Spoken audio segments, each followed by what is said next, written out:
pursuing government contracts in the federal market has huge advantages over the commercial market, or what people call the private market sometimes, and SLED, state, local, and education markets.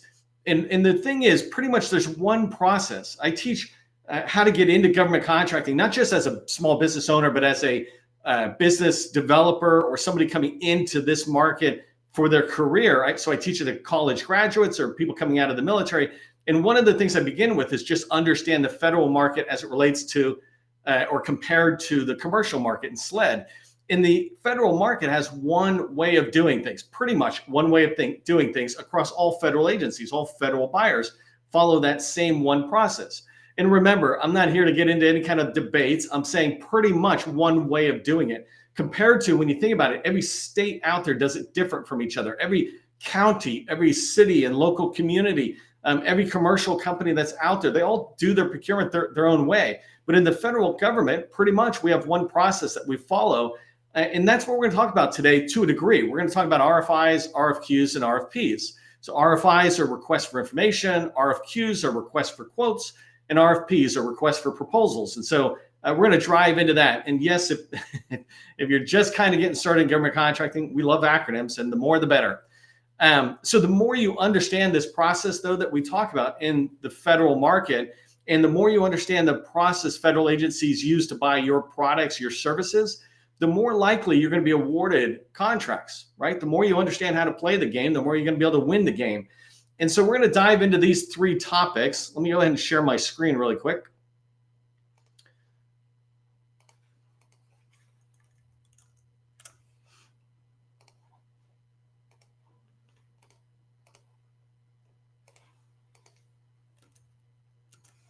Okay, so let's talk about RFIs, RFQs, and RFPs and what you need to know. There's a ton you could know. I'm just going to touch on what you need to know. We've got a 30-minute training session here till 12:30, bottom of the hour.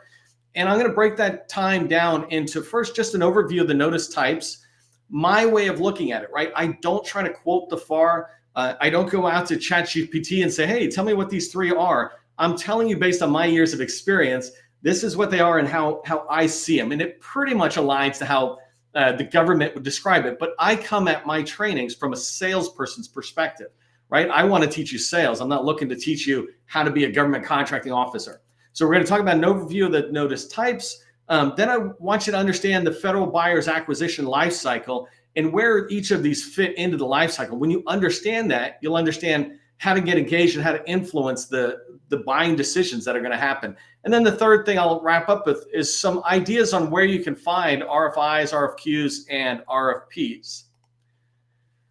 If you don't know who I am, my name is 𝗦𝗨𝗕𝗏𝗏𝗕𝗏. I am the president of the GovCon Chamber of Commerce, and I want to welcome you to my federal sales training where I provide tips for success in the federal market. I spent 20 years as a small business owner in the federal market, and since 2018, I've been teaching people like you that government contracting is not a secret, it's just a process. When we follow a process A to Z, we're going to have repeatable, predictable results. That's why I do this training is because I want you to be able to have repeatable, predictable results that lead to success, your success. If you haven't done so already, make sure you subscribe to our Government Contracting Success newsletter. It's where we share just a ton of additional information on how you can succeed within the federal market. So we might drop org charts and contact information so that we speed your process for getting into an agency. We might share strategic plans or budgets or talk about that. So I drop a lot of good information in the articles that get released. And so join 15,000 plus people subscribing to the newsletter. If you are subscribed, thank you very much.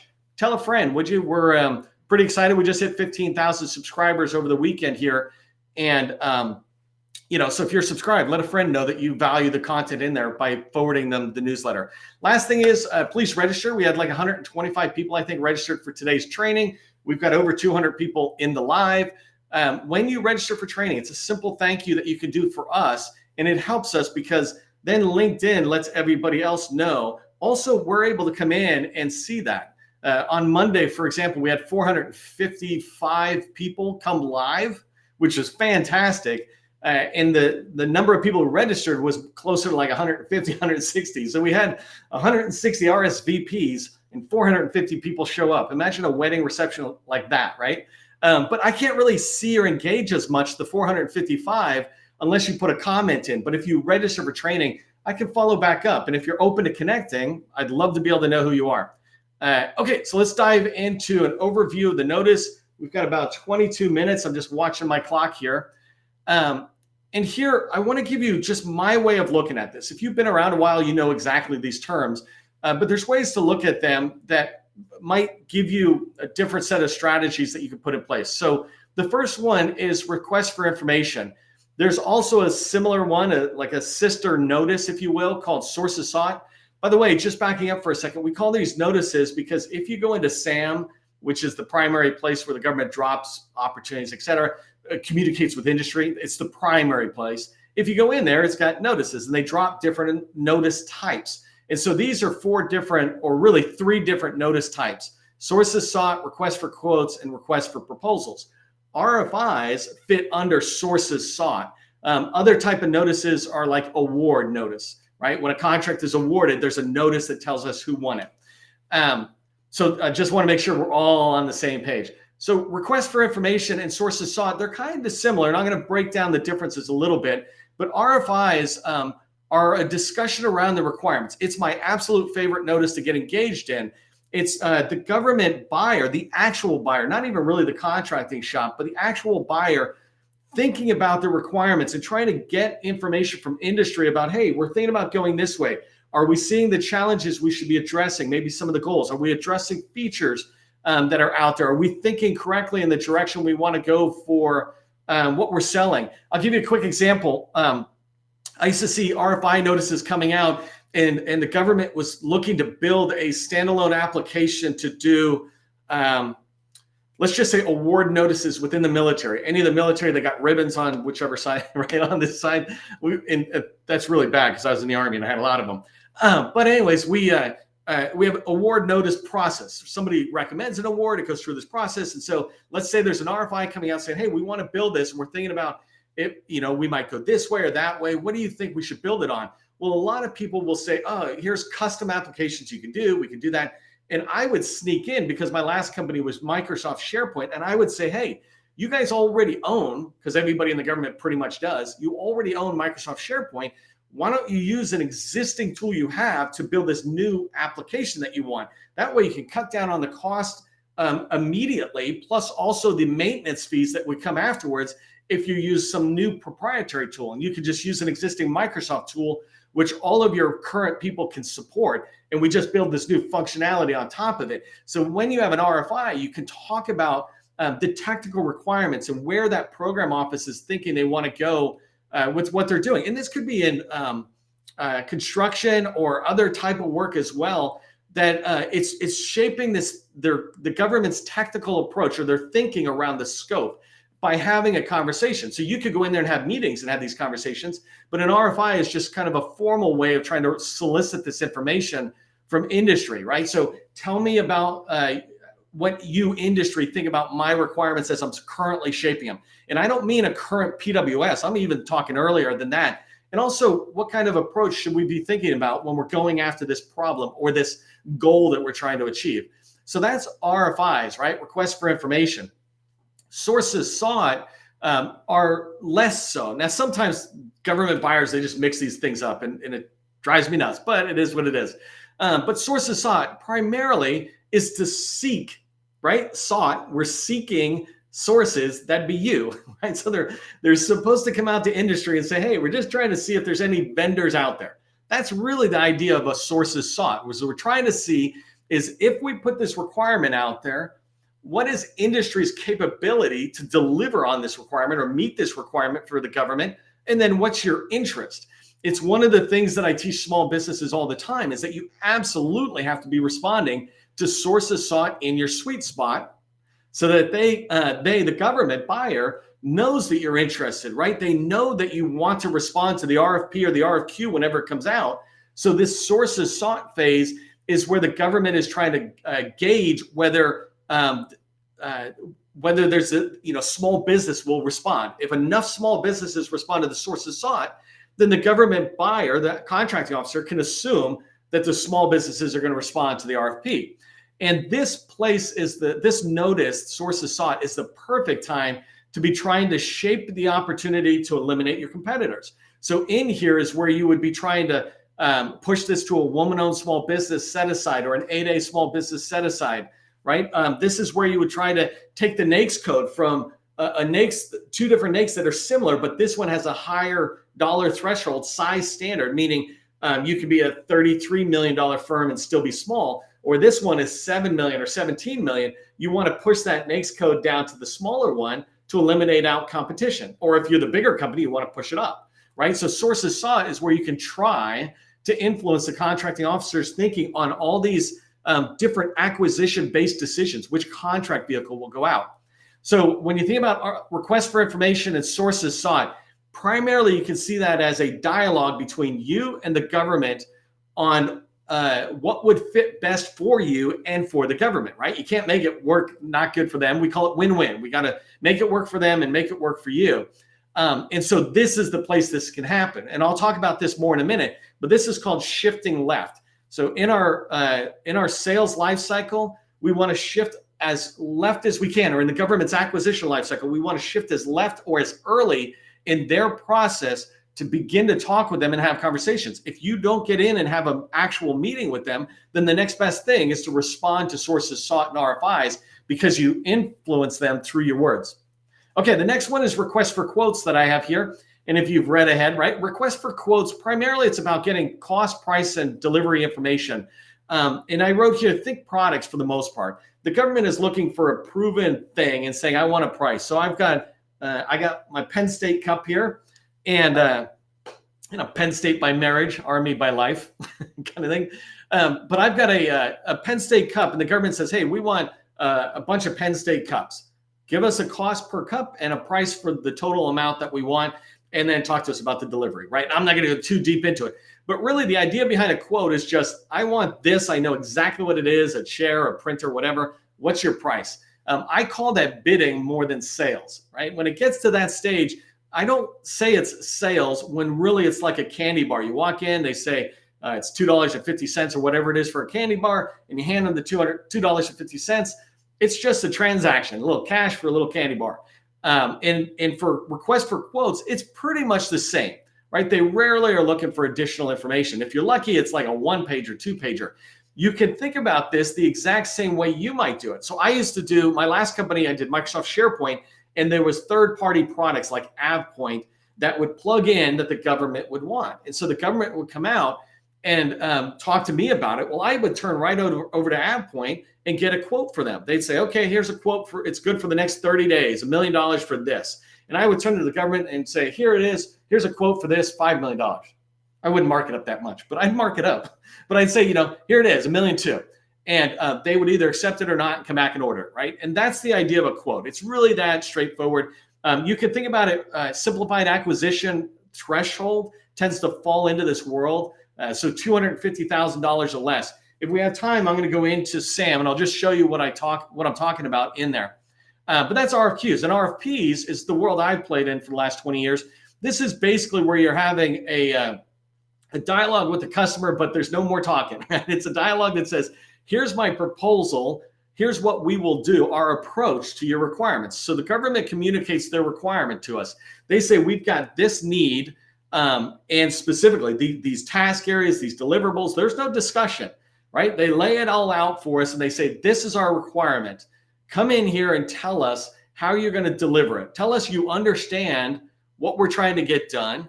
I like to say RFPs, the proposal that we're trying to send back, is clear and compliant, right? It's nailing all the shall statements, but then it's compelling and convincing. And compelling is where we sit there and say, oh, we would go this way, and it would deliver these kind of results. And the government is excited, like, wow, that's super exciting. Now convince us you can actually do that. And that's where you come in and say, well, we've done this for other agencies. You do it with stories written into the proposal, and then you do it with the past proposal section, right? I consider those different, by the way. The past proposal section is a compliance exercise. No matter what you put in there, it's still, to me, just a compliance exercise. What I like to do is to take all of my experience and find out where I can weave stories into the overall technical approach. When I say I can do this and it will do this for you, I say I end up with another paragraph somewhere in there saying, We have done this before. You can trust us. You can see that it's coming. And so pretty much when you think about a request for a proposal, the government gives us requirements. We send them back our technical approach, how we would do that, right? You can throw in management, all that other stuff, right? Our approach to delivering it and our price. And then the government, for the most part, just sits there and decides who's going to win it. But that's the big difference between quotes and proposals, RFPs and RFQs, is that there's not a lot of dialogue in the RFQs. The RFQs are pretty much, I want a chair, give me a price. Proposals is where it's a lot more sophisticated set of requirements, and they need you to talk to them and show them how you can deliver it. Hopefully that made sense. Let me talk about where in the acquisition lifecycle these things fit. So this is an acquisition roadmap that I got from USDA. I have multiple agency roadmaps just like this that I gather. Whenever I used to do this, but I do a lot now. When I work with my customers in the workshop and we're targeting a particular agency, I go in and I ask them about their process. Tell me about your process. I know there's this typical FAR process, this typical process you all follow, but do you have an internal roadmap like this that you tell us? And so this one is USDA's, and it's great because you can align your sales activities, what you're doing to try to win an opportunity. You can align that to what the government is trying to do to secure your services to meet a requirement. So for them, they call it a requirement. For us, it's an opportunity. And you want to align your sales lifecycle, your sales efforts to this roadmap. And so really briefly, as you look across the top right, you can see the top section is where there's this team formation. And I call this the idea phase, where the program office is thinking about it. They're trying to decide what they want to do. They're having internal conversations. They might not have really even have talked to the contracting officer yet. But then it starts moving out to the acquisition folks and getting them engaged. And again, I'm not trying to speak for the contracting officer. I'm trying to help you see it from sales cycle, because here is where that, as we round the corner, this is where RFIs and sources sought really come in. They can bounce around, but primarily this is the place, right? Market research and vendor engagement. This is where the government is reaching out. It might be RFIs, it might be actual solicitation or sources sought, but they're engaging industry saying, this is the direction we're thinking about going. What do you think? It might be industry days that they do, right? It could be sources sought, it could be RFIs, it could be industry days. It could be advanced planning briefs to industry that some agencies do, where they talk about a lot of opportunities. This is all engagement out there. And so as they move forward, they start drafting the performance work statement and statement of objectives in here, thinking about right here, it's developing independent government cost estimates, which is hilarious because a lot of times they reach to industry and say, hey, what do you think it would cost? And then they come back and say it's independent. But this is where you can influence them. This is where you start getting them to think about price. I love going in there and getting my customers or my customers' customers to think about price in the market research phase of the game, because I want them to think, first off, beyond low price technically acceptable. I want them to see why they should have a senior subject matter expert that we're recommending in there and not somebody junior, because your cost will go up. The price will be low, which is, price is what you initially pay. Cost is what it is long run. And so I try to drive that point forward. You really need to think about this. This is also the place where you can talk about your certifications. Here's why you need to have CMMI level 3, not level 2 or whatever in the RFP when it drops, right? You're convincing the government to go the direction you want. And if you provide enough data and evidence, you can really influence the opportunity or the RFP in the way you want.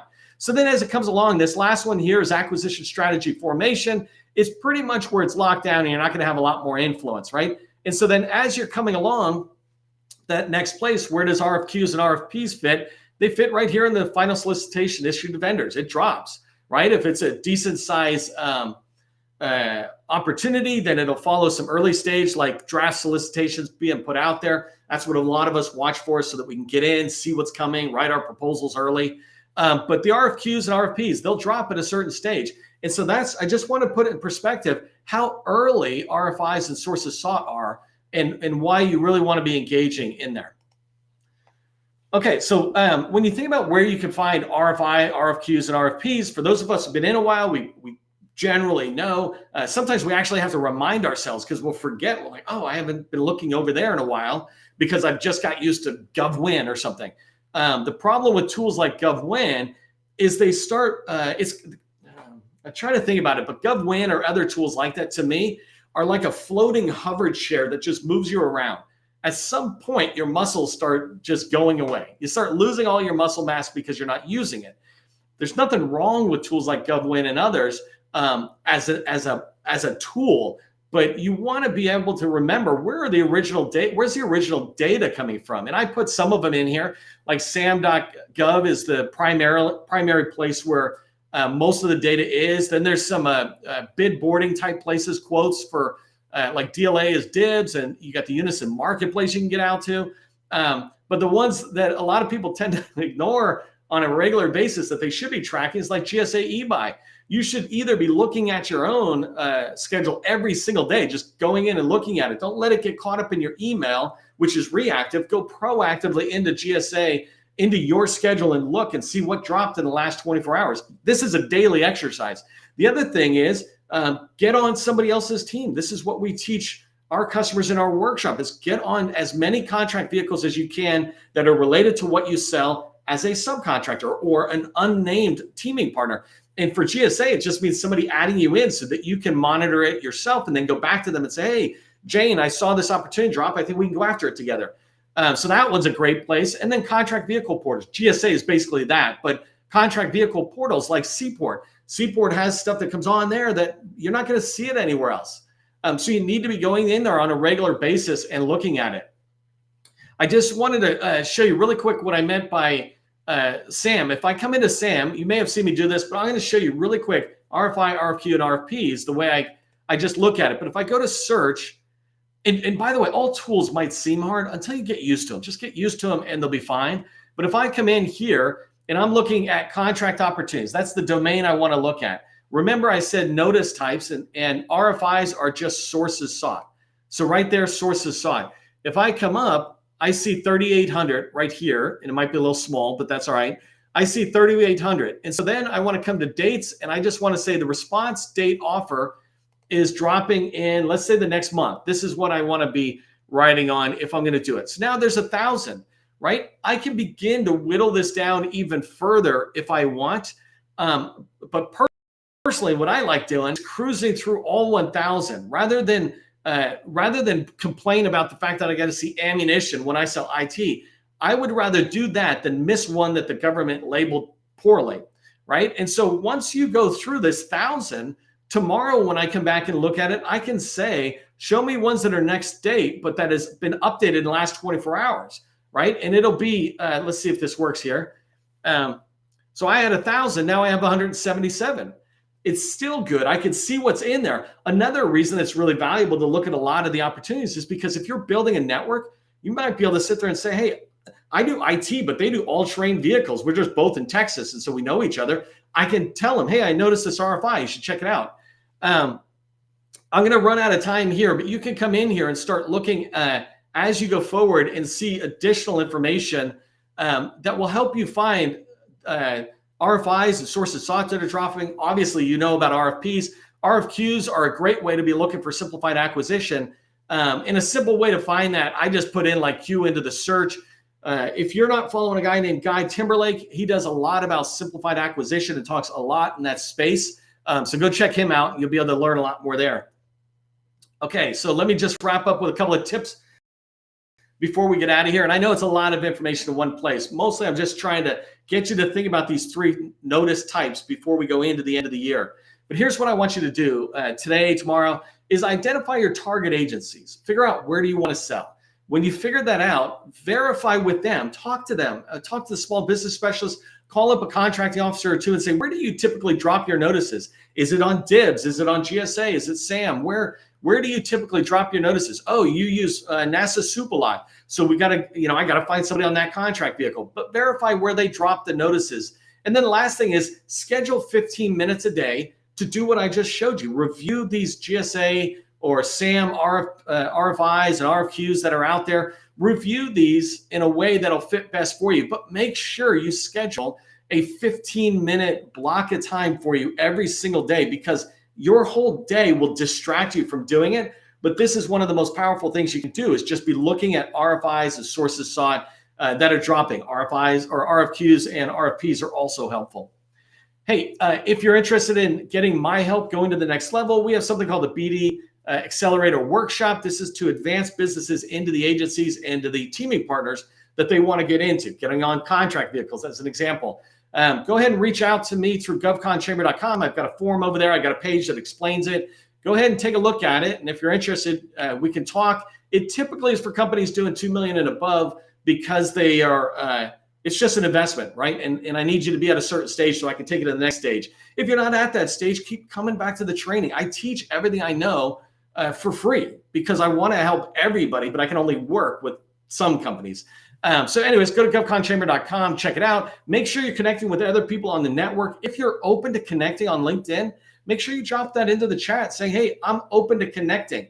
And if you see somebody who says that, don't wait, reach out and connect with them. That's how networking works. And you'd be surprised how your network, as it grows, the amount of introductions you get in the space that you want or referrals will grow with that network that you're growing. And so that's one of my favorite things in here. As you move forward through your day, just remember, government contracting, it is not a secret. It's just a process. Part of the process is coming back. I'll see you in tomorrow's training.